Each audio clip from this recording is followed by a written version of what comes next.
Alors, on ne peut pas travailler plus de 6 jours consécutifs dans une semaine, c'est-à-dire qu'on a droit à un repos de 24 heures par semaine et chaque jour, on a droit à un repos de minimum 11 heures.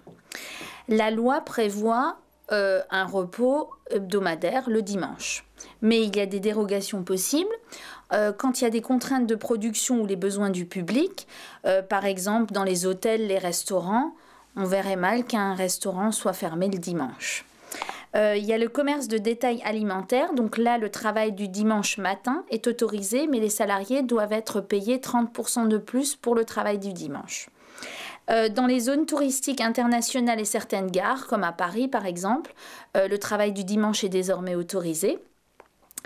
Les entreprises qui nécessitent un travail en continu dans les industries, par exemple, où on ne peut pas arrêter la production le dimanche, quand les salariés travaillent par poste, l'accord collectif ou l'inspecteur du travail peut prévoir un travail en continu.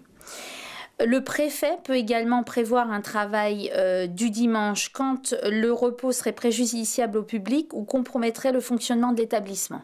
Donc là, il peut, établissement par établissement, demander à ce que le dimanche soit travaillé, sachant que c'est sur la base du volontariat.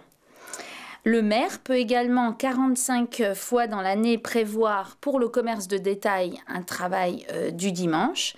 Et contrairement à ce qu'on pense, il n'y a pas forcément de majoration pour le travail du dimanche. Généralement, c'est une discussion avec l'employeur pour que les salariés soient avantagés de travailler un dimanche, mais il n'y a pas forcément de majoration. Sauf en Alsace-Moselle, où avant l'interdiction était absolue, donc il n'y avait aucune dérogation possible. Maintenant, il y a des dérogations possibles, mais le salarié doit être payé à 150% de son taux horaire. Il a le droit de récupérer un certain nombre d'heures qui ont été effectuées un dimanche, sauf pour les pâtisseries, les boulangeries et les fleuristes.